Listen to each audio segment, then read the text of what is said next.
Hello, I'm just making a quick video here to show you how to navigate through the Running Room website and specifically the clinic webpage. So when you go to runningroom.com, you should get a page that looks like this. You want to go to log in first, and it will take you obviously to a you should have gotten an email with your username and a password. You can just simply put your username, obviously, and your password, and click. This is going to take you to the members dashboard, and so there'll be a lot of different things that you'll be able to see. We want to focus specifically on age.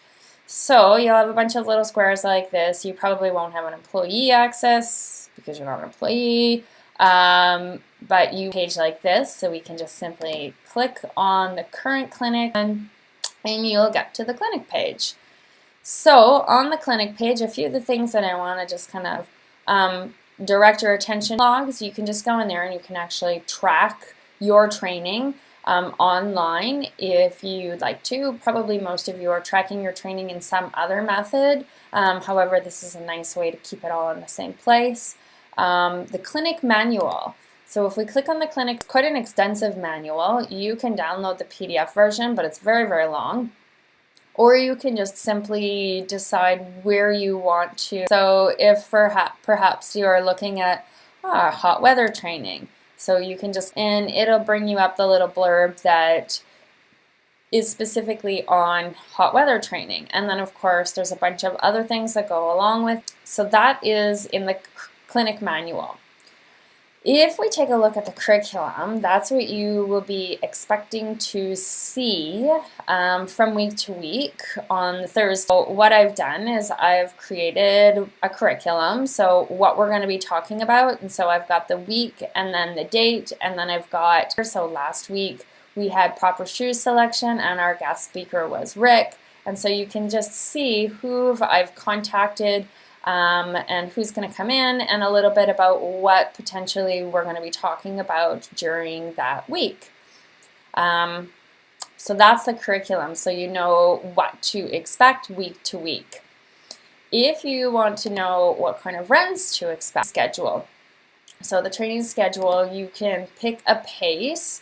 So say if we want to do a 2.5 hour pace in kilometers, this is the date of our half marathon, and then we'll just update that, and this is going to give us a plan of all of the different runs to see. So you can take a look at, so this was July 9th was yesterday, and we did a 4-kilometer tempo run. To do a 3-kilometer steady run after we do our talk. So that's your training schedule. The other thing that I wanted to show you was the different calculators that you can use. You can calculate the number of calories that you've burned based upon your weight and the distance that you've run. You very first have to what your time might be based upon a previous race. So perhaps our last race was a 10-kilometer in 1 hour and 2 minutes, and our new race distance is 21.1 kilometers. We can calculate what our predicted time is going to be here. Once we've figured out what our predicted time is, we can create our own pace band. It is something that you can actually wear during your half marathon, and it will tell you what your splits are. So it will tell you specifically what on your watch at different kilometer markers. So if our goal time we said was 2 hours and 16 minutes, 0 seconds, and we're going to adjust for a walk because maybe we're going to continue to do our 10 and 1s. We're going to walk at a moderate pace, and we're going to create our pace band here.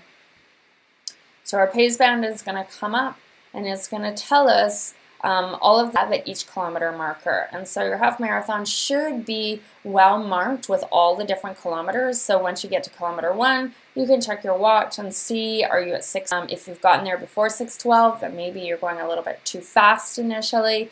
If you're behind 6:12, then maybe you need to speed up a little bit. And so you can see at each kilometer marker what the time should be based upon our finish time of 2 hours and 16 minutes. So those are just some of the things that you can do on this clinic webpage. You can see there's actually a whole bunch of other things. I would suggest just kind of, if you have the time, just kind of spend some time going through and seeing what kind of things can help you with your half marathon training. Okay, so yeah, that's that.